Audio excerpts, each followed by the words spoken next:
Shooting का masterpiece है। 20 लाख से भी ज्यादा टूरिस्ट हर साल इसे विजिट करते हैं। बेयर ग्रिल्स भी इस बार वहीं जा रहे हैं, लेकिन टूरिस्ट की तरह नहीं। कैसा लगा मेरा मॉडर्न आर्ट? ये आप यहाँ है, ये वाला थोड़ा सा टेढ़ा है, वो थोड़ा सा टेढ़ा है, and you know very handsome. मेरा टैलेंट अपने इन रॉक्स पर देख लिया, अब देखिए बेयर ग्रिल्स का टैलेंट माउंटेन पर। He is cute. कंक्रीट के जंगल में सरवाइव करना हमने सीख लिया, लेकिन रियल जंगल में कैसे सरवाइव करना है ये जानने के लिए हम चलेंगे एक जर्नी पर, जहाँ सरवाइव कर पाना मुश्किल ही नहीं नामुमकिन है। लेकिन एक शख्स है जिनका मिडिल नाम नामुमकिन है, और दुनिया भर के खतरनाक जंगल जिनका प्लेग्राउंड है। बेयर ग्रिल्स है साउथ डकोटा के वाइल्ड में यूनाइटेड स्टेट्स ऑफ अमेरिका के 3 सबसे डेंजरस इलाके यहाँ हैं: ब्लैक हिल्स, ग्रे प्लेन्स और बैडलैंड्स।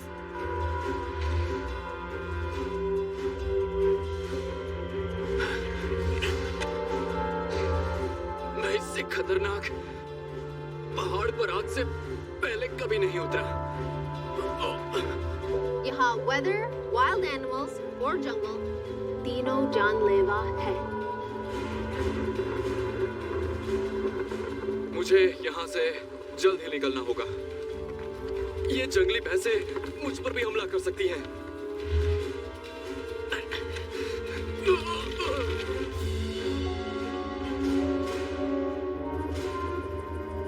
इस वक्त हम साउथ डकोटा के ब्लैक हिल्स पर हैं। ये लगभग 20,000 स्क्वायर किलोमीटर का खड़ी चट्टानों और खतरनाक पहाड़ों का इलाका है। लकोटा अमेरिकन्स ने ही ब्लैक हिल्स को उसका नाम दिया। इतनी ऊंचाई से हम देख सकते हैं नुकीली चट्टानों और पथरीले पहाड़ों का एक सुनसान और विशाल जंगल। यहाँ का मौसम पल भर में बदल सकता है। तापमान अचानक नीचे आ जाता है, कभी बारिश तो कभी उसके साथ तूफान आता है। चाहे कुछ भी हो जाए, मैं इन जंगलों के पेड़ों पर तो नहीं कूदने वाला, क्योंकि आप जानते हैं अगर मैं इन पहाड़ों पर कूदा तो ये मेरी हड्डियों का चूरमा बना देंगे। इतना बड़ा रिस्क मैं नहीं ले सकता। पायलट मुझे इस पहाड़ पर छोड़ देगा और आगे का सफर मुझे अकेले तय करना है।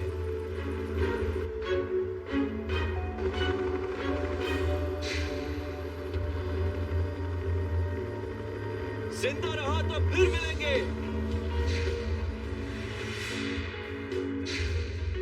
जब मैं कूदा तो यहाँ अच्छी खासी धूप थी, लेकिन अब बारिश होने लगी है। जैसा कि मैंने कहा था, यहाँ पल भर में मौसम बदलता है। वाकई यहाँ का नजारा तो बहुत खूबसूरत है। जरा देखिए, जब आप ऐसी विशाल जगहों पर आते हैं तो आप खुद को बहुत छोटा महसूस करते हैं।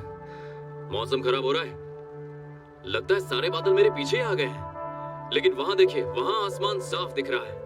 हवा भी बहुत तेज है, इसलिए सारे बादल इस तरफ जा रहे हैं। लगता है वहां भारी बारिश होने वाली है। वैसे भी ये जगह बिजली गिरने के लिए बहुत बदनाम है, और इस वक्त मैं जिस जगह पर खड़ा हूँ ये बिल्कुल भी सुरक्षित नहीं है, क्योंकि बिजली गिरी तो यहीं पर गिरेगी। इसलिए अक्लमंदी इसी में है कि मैं यहाँ से सीधा नीचे चला जाऊं। Welcome to Man vs. Wild with me, Sunny Leone. South Dakota में wild की dangers तो है ही, ऊपर से weather अच्छा नहीं है, पर Bear Grylls भी तो कोई बच्चा नहीं है। साउथ डकोटा टॉर्नेडो वैली में है। मुझे जिस पहाड़ पर उतारा गया था, मैं वहां से नीचे उतरने की कोशिश कर रहा हूँ, क्योंकि मौसम खराब है और बिजली किसी भी वक्त मेरे ऊपर गिर सकती है। अगर ऐसा हुआ तो मेरा सफर शुरू होने से पहले ही खत्म हो जाएगा। लगता है यहाँ से तो नहीं जा पाऊंगा, कहीं और से कोशिश करता हूँ। ये पहाड़ रॉक क्लाइंबिंग करने के लिए बहुत अच्छे हैं, लेकिन ऐसे मौसम में तो बिल्कुल भी नहीं। यहाँ फिसलन बहुत ज्यादा है, मुझे बहुत संभल कर नीचे उतरना होगा। अभी धूप थी और ये देखिए, यहाँ पर पत्थर गीला है। ये आप देख रहे हैं, ये एक झरना है। बारिश होने से यही फायदा होता है। इतना नीचे आने के बाद भी रास्ता आसान नहीं हुआ है। बहुत खड़ी और चिकनी चट्टानें हैं। यहाँ पर कुछ ही घंटों में आपको हर तरह के मौसम का अंदाजा हो जाएगा। इसलिए आपको हर तरह के हालात के लिए खुद को हमेशा तैयार रखना पड़ता है। सिर्फ 2 मिनट में 20 डिग्री तक तापमान बदल सकता है। अभी बारिश थी और यहाँ धूप निकली है। ऐसे हालात में अगर वैसा खंडहर मिल जाए तो क्या बात है। मैं अपनी जान बचाने के लिए सीधा वहां शरण लेने जा रहा हूँ। लगता है ये जगह काफी समय से ऐसे ही वीरान पड़ी हुई है। देखिए तो 1870 में ब्लैक हिल्स की सुरंगों में काफी सोना पाया गया था, लेकिन फिलहाल मुझे किसी सोने की नहीं बल्कि एक ऐसे औजार की जरूरत है जो यहाँ मेरी जान बचा सके। हाँ, ये चीज मेरे काम की है। इसे काटना होगा। अगर इसे जलाते हैं तो काला धुआं निकलेगा जो सिग्नल फायर का काम करेगा, और अगर पतला काटेंगे तो रस्सी की तरह इस्तेमाल कर पाएंगे। ये तो मेरे काम का है। देखते हैं आगे क्या मिलता है। यहां से देखने पर लगता है कि ये एक गड्ढा है, तो हो सकता है कि ये किसी सुरंग का रास्ता हो। देखता हूं अंदर क्या है, लेकिन इसके लिए मुझे एक टॉर्च चाहिए। अंदर बहुत अंधेरा है, मुझे कुछ ठीक से नजर नहीं आ रहा, पर थोड़ी सी रोशनी है तो अंदर जाना उतना खतरनाक भी नहीं होगा। तो सबसे पहले मुझे मशाल का इंतजाम करना होगा। मैं एक मशाल बना रहा हूँ। इसके लिए मुझे पेड़ की एक टहनी को काटना होगा और उसके बीच में छाल भरनी होगी। मुझे ये काम जल्दी करना होगा क्योंकि कुछ ही देर में अंधेरा होने वाला है। मैं पेड़ की छाल को इस लकड़ी के बीचों बीच लगाने वाला हूँ ताकि इसे जलाने में आसानी हो। ये चीज बहुत जल्दी आग पकड़ लेती है।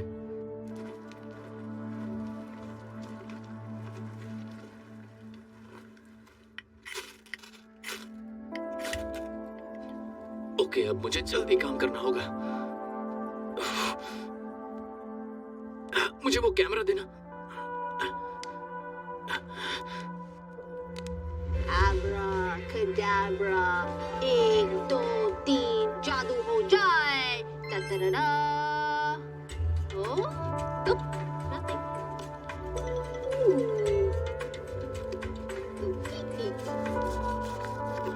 Oh, oh, oh. ऐसे मत सोचो, माइंड में गर्म में निकाल दो। हाँ, चलो हो गया, आराम से। अगर खतरा मैग्नेट है तो बेयर ग्रिल्स आयरन है। डेंजर बेयर ग्रिल्स को मैग्नेट की तरह अट्रैक्ट करता है। इस माइन में रैटल स्नेक, माउंटेन लायन और बैट्स पाए जाते हैं। तो क्या हुआ, बस एक टॉर्च बनाई और चल दिए।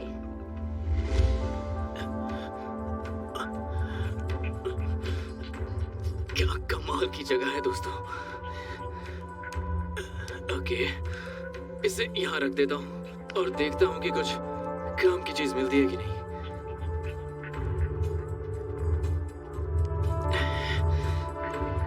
ये देखिए, एक कीला है, उसे ले लेता हूँ। किसी पहाड़ के नीचे होना एक्साइटिंग है और साथ में डरावना भी होता है।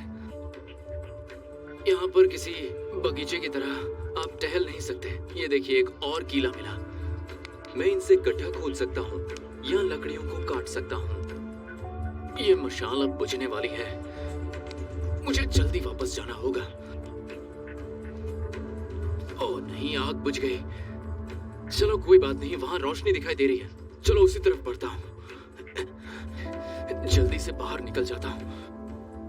यहाँ संभल कर चलना होगा, यहाँ फिसलन बहुत ज्यादा है।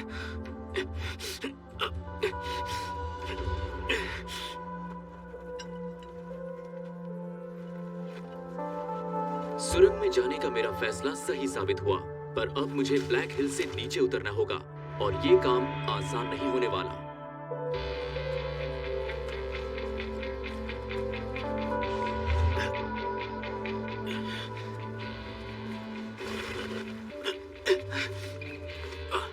बहुत फिसलन है, आराम से आना, गिरे तो सीधा नीचे जाओगे।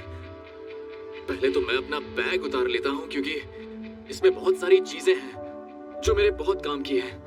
अगर मैं बैग के ऊपर जैकेट पहनूंगा तो और भी सुरक्षित रहेगा, क्योंकि यहाँ चारों ओर बस खतरा है।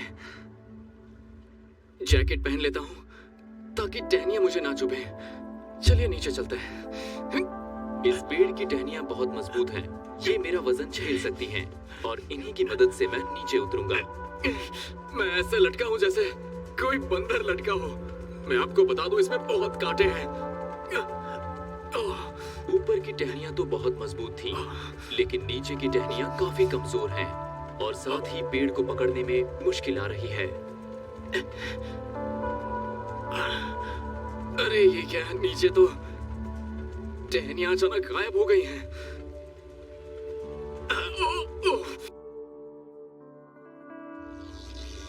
सुना कैसी आवाजें कर रहा है? ये बहुत अच्छा खाना हो सकता है, पर साथ ही बहुत खतरनाक भी। अमेरिका में हर साल लगभग 8,000 लोग इसका शिकार बनते हैं। पीछे रहना, पीछे रहना। ये बहुत गुस्से में है। पीछे रहना। Welcome back to Man vs. Wild with me, Sunny Leone. South Dakota के Black Hills से गुजरते हुए Bear Grylls बढ़ रहे हैं आगे। ये तो जितना मैंने सोचा था उससे ज्यादा मुश्किल निकला।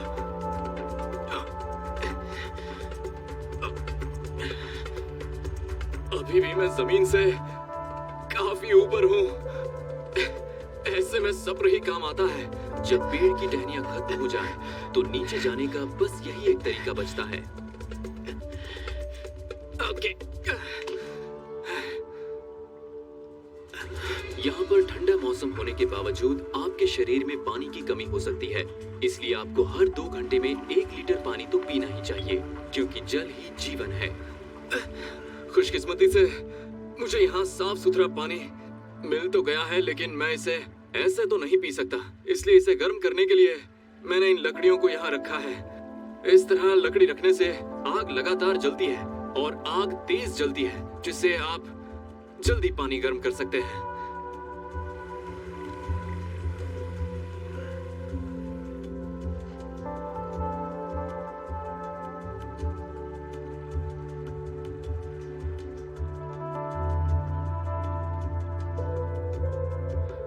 और मैं इसे लकड़ियों के नीचे रखूंगा ताकि ये आग पकड़ ले और मैं पानी गर्म कर सकूं।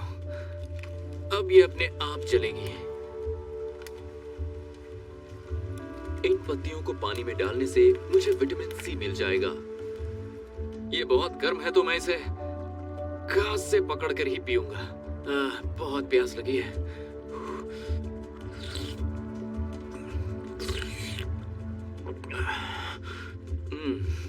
काफी अच्छा है। Bear Grylls के पास जंगली जुगाड़ की कमी नहीं है। कौन पानी में घास फूस मिलाता है? But thanks to Bear Grylls, market में ग्रीन टी का नया फ्लेवर आया है, घास फूस फ्लेवर। At least जानवर तो नहीं खा रहे, ऐसे कच्चे चबा के खाते नहीं। पत्ता खाओ, पत्ता। My advice to you, Bear Grylls. Yummy.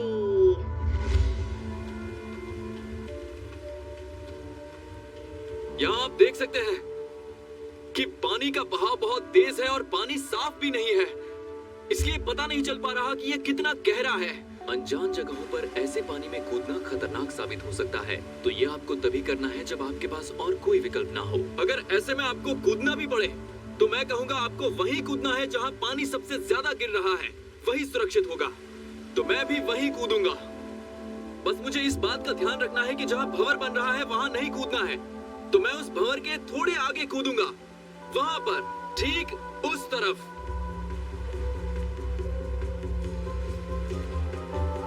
मैं सब कुछ मजबूती से अपने जैकेट में बांधकर अपने बैग में रख लूंगा ताकि कुछ भी गीला ना हो। अब मुझे कूदना है।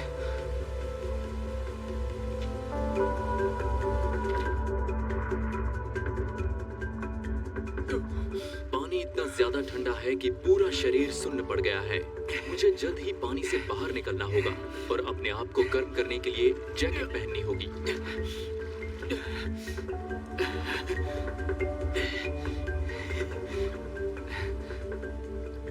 ठंड लग रही है। जल्दी कपड़े पहनने होंगे। मेरे कपड़े बिल्कुल सूखे हैं और अब मैं आगे बढ़ने के लिए तैयार हूँ।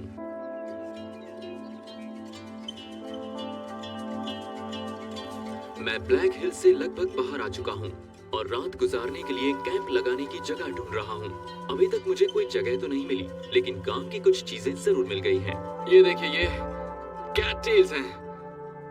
इन्हें कैट टेल्स इसलिए कहते हैं क्योंकि ये दिखने में बिल्ली की पूंछ जैसी होती है। ये बड़े काम की चीज है।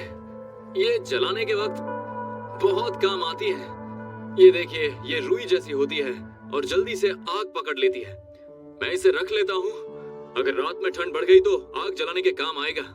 तो मैं ढेर सारा ले लेता हूँ ताकि बाद में मुझे कोई दिक्कत ना हो।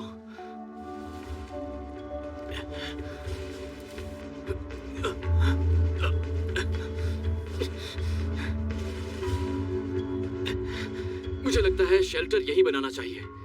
ये जगह शांत है, पानी भी है और बहुत सारे पेड़ पौधे भी हैं। मैं सुरक्षित रहूंगा। यहाँ पेड़ हैं तो मुझे काफी सारी चीजें भी मिल जाएंगी और पानी भी पास में है। ये जगह कमाल की है। आज रात यही रुकूंगा। कल देखी जाएगी कि कहाँ जाना है। मैं एक पारंपरिक तरह से शेल्टर बनाऊंगा। लकोटा लोगों ने ऐसे माहौल में 100 साल से भी ज्यादा वक्त बिताया है। वो भी अपने शेल्टर्स इसी तरह बनाया करते थे, क्योंकि इसे बनाने के लिए आपको चाहिए बस थोड़ी सूखी लकड़ियां। शेल्टर बनाने के लिए मुझे इन लकड़ियों को एक साथ मजबूती से बांधना होगा, लेकिन बांधने के लिए मेरे पास फिलहाल कोई रस्सी तो नहीं है, तो मुझे बेल्ट का इस्तेमाल करना होगा। मैं इन्हें ऐसे बांध दूंगा ताकि एक दूसरे से अच्छे से जुड़ी रहे। अब बीच वाली किसी लकड़ी को इस तरह से उल्टा करने से ये अच्छी तरह से कस जाती हैं और अलग नहीं होती। और अब इसे मुझे खड़ा करना होगा।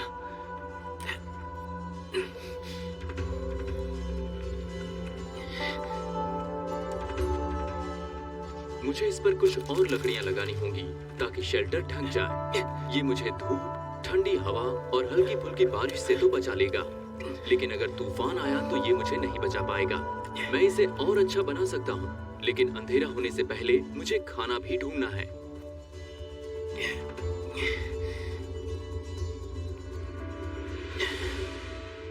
चलो, कम से कम मैं धूप से तो बच रहा हूँ और ये दिखने में भी ठीक ठाक ही है, तो आज रात के लिए काफी है। सर्वाइवल दरअसल फिजिकल से ज्यादा मेंटल चैलेंज होता है। आपको अपने दिमाग को कंट्रोल करना पड़ता है।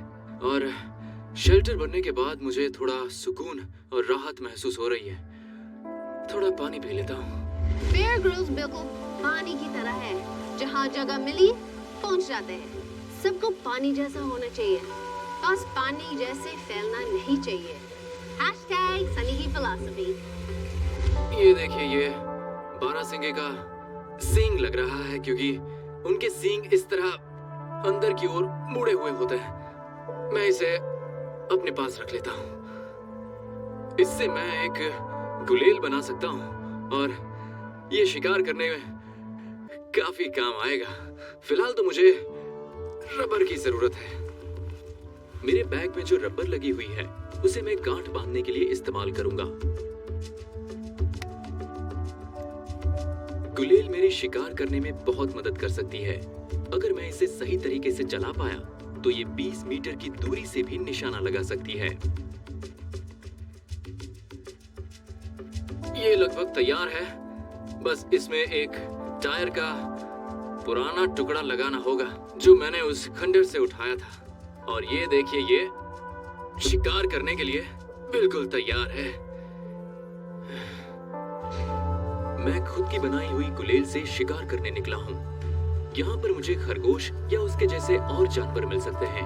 वो इस गुलेल से मरेंगे तो नहीं, पर हड़बड़ा जरूर जाएंगे और मुझे उन्हें पकड़ने का वक्त मिल जाएगा। बाएं गिलहरी है। मुझे बिल्कुल शांत रहना होगा, वरना वो भाग जाएगी।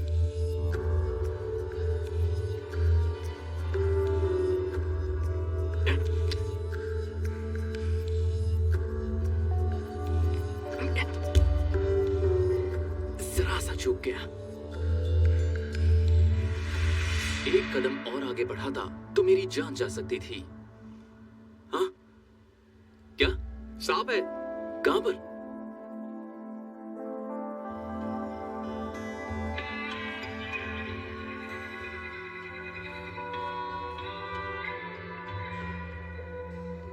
अरे बाप रे, भैंसों का झुंड सीधा इसी तरफ आ रहा है।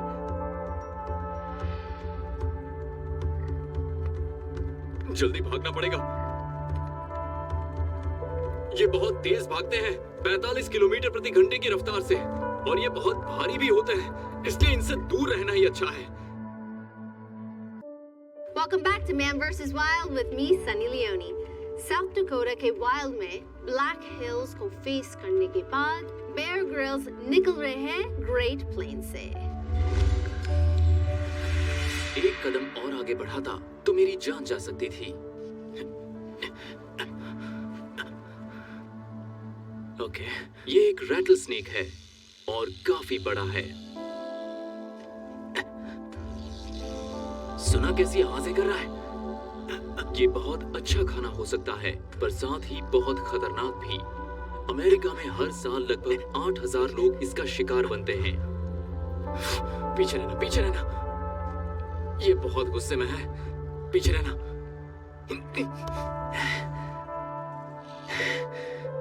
क्या बात है, मैं तो खरगोश पकड़ने निकला था, लेकिन देखिए क्या हाथ लगा है। आज तो पेट भर के खाऊंगा। एक लकड़ी से मैंने रैटल स्नेक पकड़ा है। ये तो बहुत ज्यादा लंबा है, इसे देखकर अच्छा लग रहा है।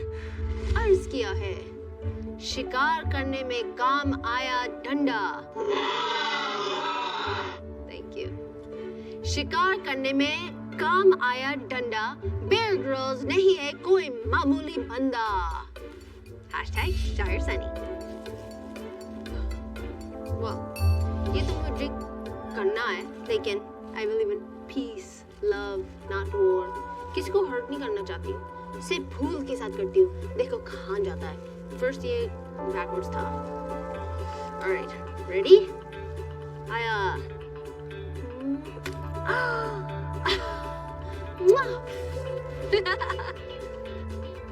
आप ये घर में बिल्कुल ट्राई कर सकते हैं, क्योंकि सिर्फ फूल के साथ है। मैं इस पेड़ की छाल को थोड़ा घिस रहा हूँ ताकि इसके अंदर का तेल बाहर निकल आए और ये आसानी से जल जाए। इसमें मैं उन कैट टेल्स को भी भर देता हूँ जो मुझे पेड़ से मिले थे, और मेरे चाकू का एक बार इसे जलाने के लिए काफी होगा।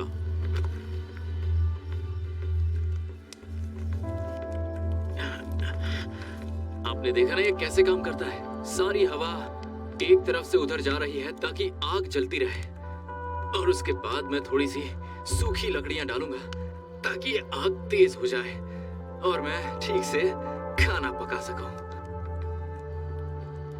मैं इसे कुछ हरी लकड़ियों पर रखकर तंदूर पर पकाऊंगा।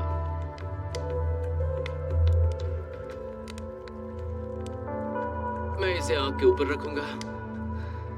लगता है बारिश होने वाली है, क्योंकि बादल तो बहुत काले हैं, और अगर बारिश हुई तो पता नहीं मेरा क्या होगा। बारिश ना हो।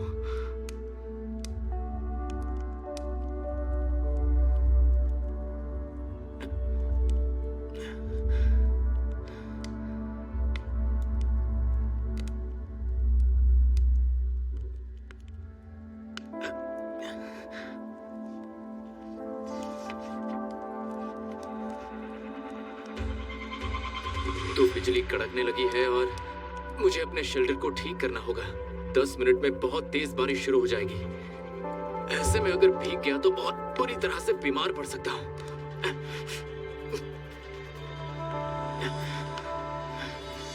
बूंदाबांदी शुरू हो गई है और मैं इसी कोशिश में हूँ कि मैं जल्दी ही शेल्टर को ठीक कर दूं ताकि मैं गीला ना हो जाऊं और पूरी रात सुरक्षित रहूं। दोस्तों, बारिश के लिए तैयार हो जाओ और तुम यहीं रहना।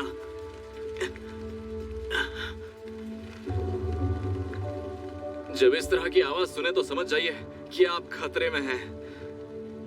अगर 30 सेकंड से ज्यादा बिजली कड़के तो समझ जाइए कि हालात बहुत ज्यादा बुरे हैं और बिजली आप पर भी गिर सकती है। वो देखिए वहाँ कितनी बुरी तरह से बिजली कड़क रही है। मैं यहाँ बिल्कुल सुरक्षित नहीं हूँ। मुझे यहाँ से कहीं और जाना होगा।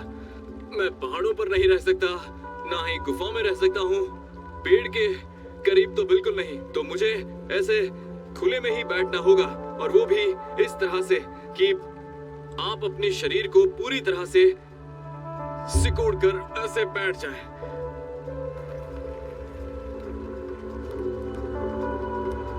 वो देखिए बिजली कड़की। 1 2 3 4 5 6 और ये फिर से बादल गरजे। मतलब ये हमसे लगभग 2 किलोमीटर की दूरी पर है।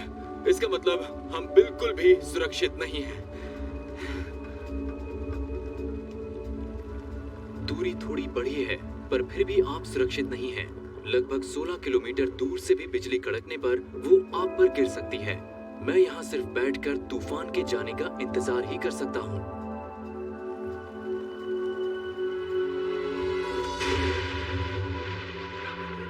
बादल गरज रहे हैं और मेरी भूख भी लगातार बढ़ रही है। इसे खाकर देखता हूँ।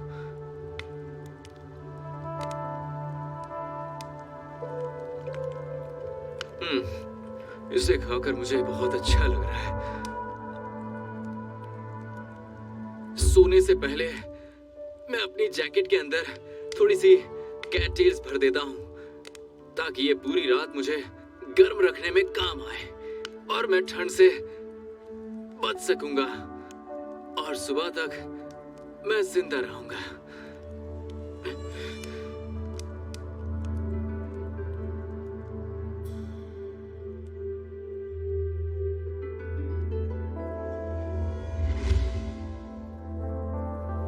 बेयर ग्रिल्स को सूर्य नमस्कार करना चाहिए। सूर्य नमस्कार से कंसंट्रेशन बढ़ता है, फोकस बढ़ता है, और वाइल्ड में फोकस रहना बहुत जरूरी है, क्योंकि प्रॉब्लम कभी भी कहीं भी किसी भी फॉर्म में आ सकती है। पूरा शरीर मेरा अकड़ गया है। थोड़ी स्ट्रेचिंग कर लेता हूँ। अब अच्छा लगा। अब इस शेल्टर का मुझे कोई काम नहीं, तो इसमें लगी बेल्ट को मैं निकाल देता हूँ।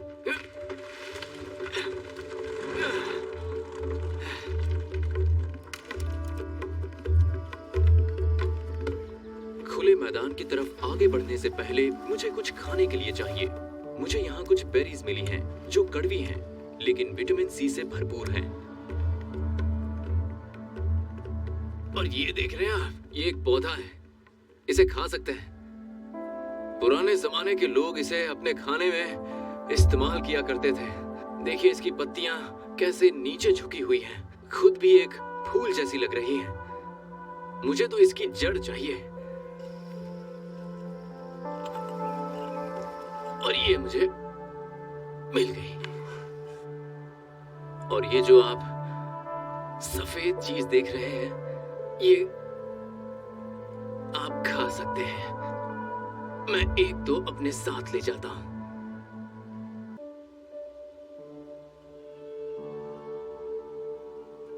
मेरा अगला चैलेंज है घास का खुला मैदान, जो कई किलोमीटर तक फैला हुआ है। देखने में शायद ना लगे, पर यह ब्लैक हिल्स से भी ज्यादा खतरनाक है।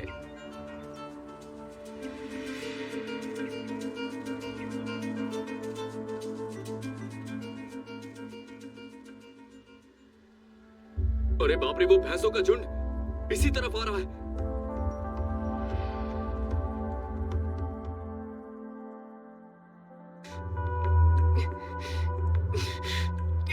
ये थोड़ा मुश्किल है, मेरे पैर फिसल रहे हैं। पांव तले जमीन खिसक रही है, पर मैं हार नहीं मानूंगा।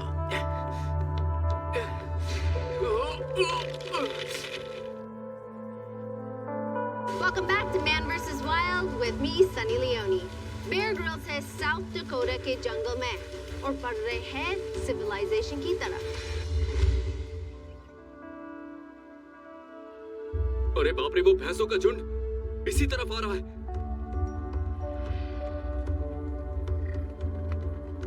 जल्दी भागना पड़ेगा। ये बहुत तेज भागते हैं, 45 किलोमीटर प्रति घंटे की रफ्तार से, और ये बहुत भारी भी होते हैं, इसलिए इनसे दूर रहना ही अच्छा है। ये जंगली भैंसें जंगली भालुओं के मुकाबले 4 गुना ज्यादा लोगों को मारते और घायल करते हैं। लेकिन अगर आप 200 साल पहले यहाँ आते तो आपको लाखों भैंसों का झुंड यहाँ एक साथ मिलता। लेकिन अब इनकी तादाद बहुत कम हो गई है, क्योंकि 19वीं सदी के अंत तक इनका इतना शिकार किया गया कि इनकी प्रजाति धीरे धीरे विलुप्त होती जा रही है। मुझे धीरे धीरे आगे बढ़ना होगा। एक बार इनका झुंड बिखर जाए तो मैं इनमें से एक के पास जा सकता हूँ, पर आप ऐसा करने की कोशिश कभी ना करें। देखिए, अभी कितने सारे थे, लेकिन सब अलग अलग हो गए। ये भैंसे बहुत ही चालाक होते हैं। ये भले ही कहीं और देख रहे हों, पर पलक झपकते ही वो आप पर हमला कर सकते हैं। ये लड़ाई में अपने सींगों का और सर का इस्तेमाल करते हैं।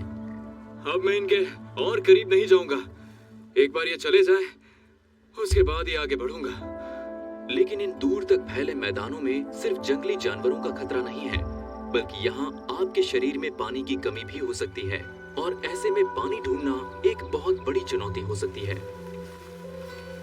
वो देखिए, वहाँ कितनी हरी घास है, शायद वहाँ पानी होगा। मैं सीधा वहीं जाऊंगा।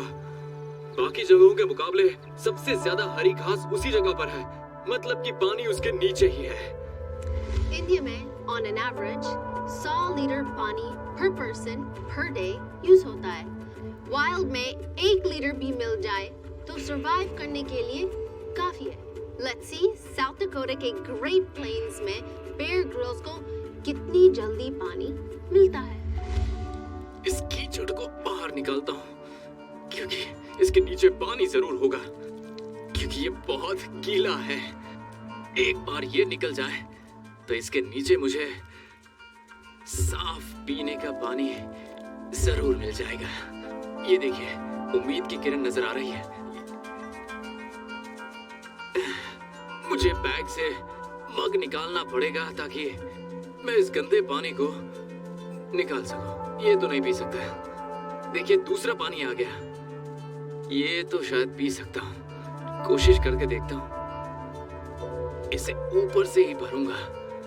ये देखिए, काफी साफ पानी है ये, और ये पी सकते हैं सीधा कुएं से।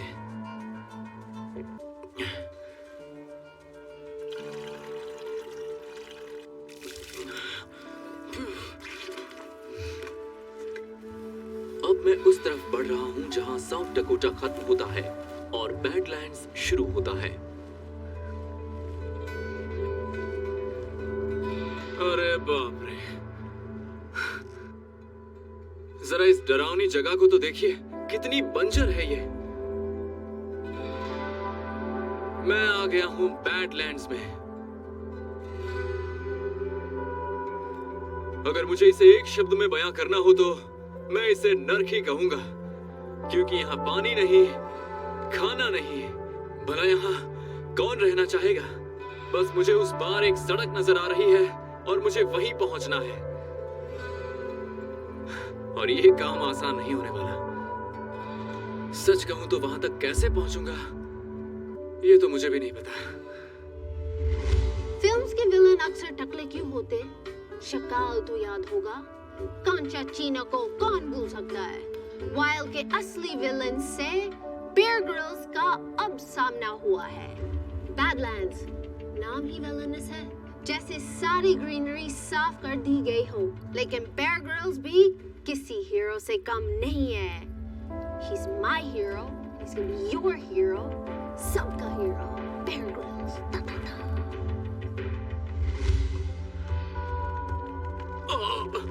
यहाँ से बहुत संभल कर नीचे उतरना होगा। यहाँ चारों ओर बस मिट्टी है। मुझे इन टीलों के सहारे ही सीधा नीचे उतरना होगा। ये जगह तो मुझे ब्लैक हिल से भी खतरनाक लगती है। अलग अलग रंग की हर परत रेत और मिट्टी के छोटे छोटे टुकड़ों से बनी है, और ये जगह करोड़ों साल पुरानी है। ऐसा लगता है जैसे मैं किसी ऐसी इमारत पर बैठा हूँ जो लगातार ढह रही है। ये टीले कोई मजबूत पत्थर के नहीं हैं, बल्कि मिट्टी के हैं, जिनका आकार हवा और बारिश के कारण बदलता रहता है। मैं जिंदगी में कभी इतने मुश्किल पहाड़ से नीचे कभी नहीं उतरा।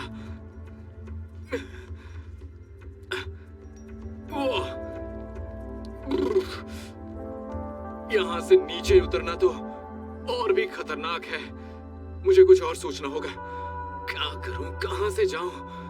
ये ठीक लग रहा है।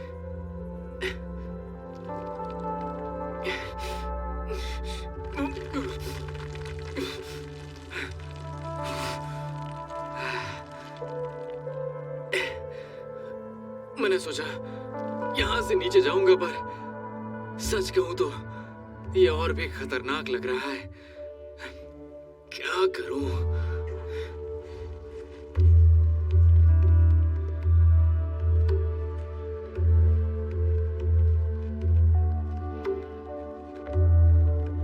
मुझे तो ये किसी भूल भुलैया से कम नहीं लग रहा। समझ में नहीं आ रहा है कि क्या करूं और किस तरफ जाऊं कि मैं यहां से बाहर निकल पाऊं। अगर मैं इन टीलों के बीच फंस गया तो कभी बाहर नहीं निकल पाऊंगा। इस उजाड़ और वीरान इलाके में आप कभी भी भटक सकते हैं, इसलिए मुझे अपनी एनर्जी को बचा कर रखना होगा। मैं कोशिश कर रहा हूं कि मैं यहां से आसानी से निकल सकूं।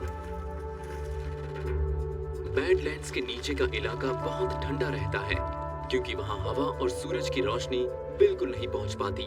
और इतना ही नहीं, हालात तब और गंभीर हो जाते हैं जब आपको पीने का पानी तक नहीं मिलता, और अगर मिल भी जाए तो वो बहुत गंदा होता है। अब समझा कि लड़ाइयों के दौरान सोल्जर्स यहाँ आकर क्यों छुप जाते थे, क्योंकि यहाँ पर गर्मी बहुत है और ये पूरा इलाका किसी भूल भुलैया जैसा ही है। और इतनी तपती गर्मी में आपको कोई ढूंढने नहीं आएगा।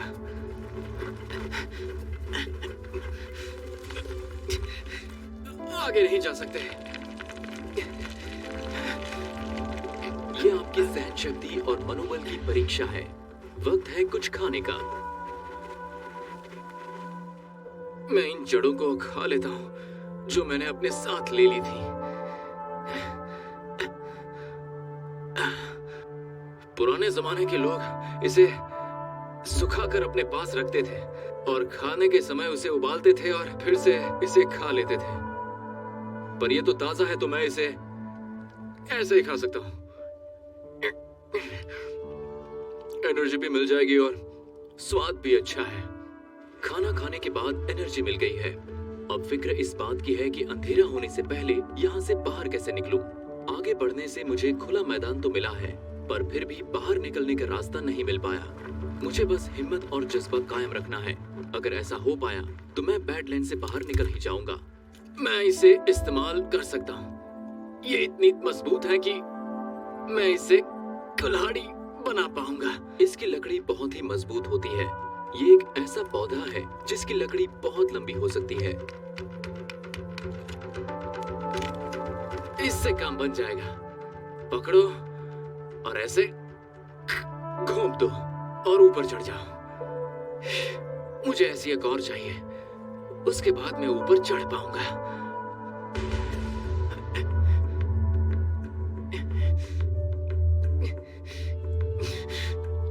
ये थोड़ा मुश्किल है क्योंकि ये बिल्कुल वैसा है जैसे किसी बर्फ के पहाड़ पर चढ़ रहे हो, लेकिन मेरे पैर फिसल रहे हैं।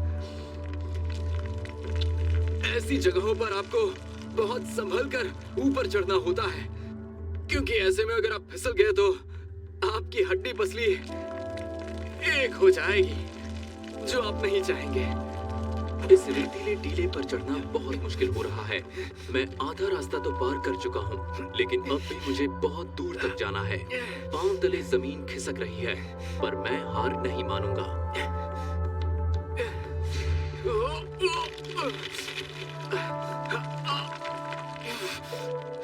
माफ करना, मुझे फिर से मेहनत करनी होगी। चलो, मैं हार तो नहीं मान सकता, आगे तो बढ़ना होगा। यहाँ फिसल कर गिरने से आप मरेंगे तो नहीं, पर बुरी तरह से जख्मी जरूर हो जाएंगे। उसके बाद ऊपर चढ़ना असंभव हो जाएगा। मुझे लगा ऊपर चढ़कर मुझे कोई रास्ता दिखाई देगा, लेकिन यहाँ पहुंचकर मैंने देखा कि दूर दूर तक सिर्फ बैडलैंड्स ही है।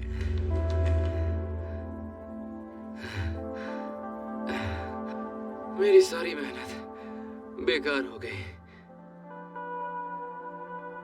मुझे उम्मीद थी कि ऊपर जाकर कुछ अच्छा ही होगा, लेकिन यहाँ तो दूर दूर तक बस टीले ही नजर आ रहे हैं।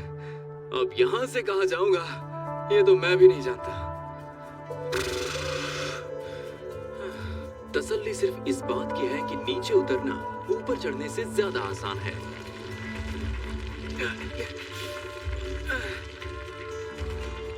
कितनी जल्दी नीचे आ गया। बैडलैंड्स में चलना बहुत मुश्किल है क्योंकि यहाँ आपके शरीर में पानी की कमी हो जाती है और दूर दूर तक आपको पीने का पानी नहीं मिलता। लगता है यहाँ पर कुछ है। ये क्या है देखता हूँ। ये तो कैक्टस है, इसे खा सकते हैं और इसके अंदर पानी होता है तो आपको पानी की कमी भी महसूस नहीं होगी। पर इसमें कांटे बहुत होते हैं तो इसे आपको पहले ऊपर से काटना होगा, क्योंकि ये देखिए इसमें कितने सारे बड़े बड़े कांटे हैं और छोटे भी हैं। वो अगर आपको चुभ गए तो उन्हें निकालना आपके लिए बहुत मुश्किल हो जाएगा। काफी अच्छी चांदनी रात है और थोड़ी ठंड भी लग रही है।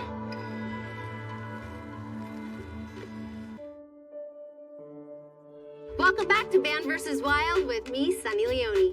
Bear Grylls है साउथ डकोटा के जंगल में और बढ़ रहे हैं मेरी तरफ, no, not मेरी तरफ, सिविलाइजेशन की तरफ।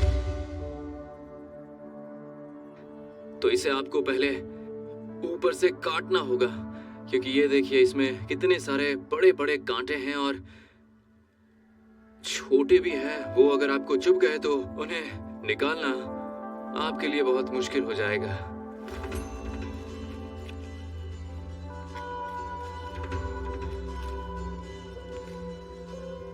इसे काटने के बाद आप इसे एक बार और करीब से देख लें, क्योंकि हो सकता है कि इसमें छोटे कांटे बाकी रह गए हों। इसे खाने का सबसे बड़ा फायदा ये है कि ये पानी से भरा है और ये आपको एनर्जी भी देता है। तो इसे खाकर आप तरोताजा हो जाते हैं। लगता है अब इसे खा सकता हूं।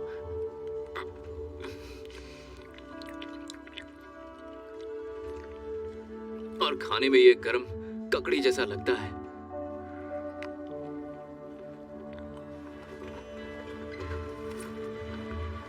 शाम होने को है, सूरज ढल चुका है। थकान बहुत ज्यादा है, पर मैं तो मुसाफिर हूँ। मुझे बस चलते जाना है। रास्ता अब सीधा है, तो सड़क भी ज्यादा दूर नहीं होगी।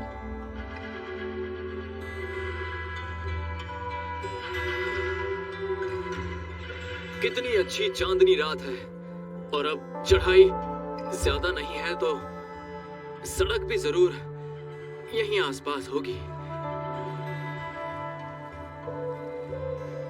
अंधेरे में मुझे गाड़ी की हेडलाइट नजर आ रही है। इसका मतलब कि सड़क करीब है। ब्लैक हिल्स कमाल के थे। बैडलैंड्स ने यह बताया कि वहां सर्वाइव करना कितना मुश्किल था और घास के उन खुले मैदानों को मैं कभी नहीं भूलूंगा। फिलहाल इस सफर को मैं यहीं अलविदा कहता हूँ। अगली बार आपसे जल्द मुलाकात होगी। रात के अंधेरे में बेयर ग्रिल्स को उम्मीद की किरण मिल गई।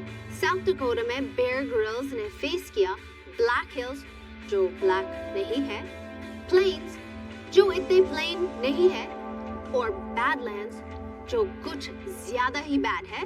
ऐसी एडवेंचर्स पे हम फिर से चलेंगे। See you next time only on Man vs. Wild with me, Sunny Leone. Bye for now.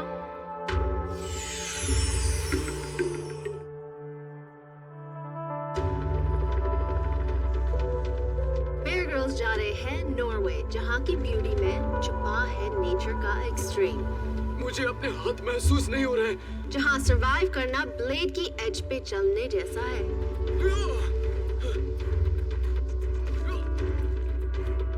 लेकिन नॉर्वे के चैलेंजेस को फेस करने के पहले बेयर ग्रिल्स डील करेंगे पैराशूट मेलफंक्शन से। नॉर्वे होने वाला है बेयर ग्रिल्स के लिए सबसे जानलेवा एडवेंचर। लगता है शेल्टर बनाने का काम मुझे जल्दी करना होगा।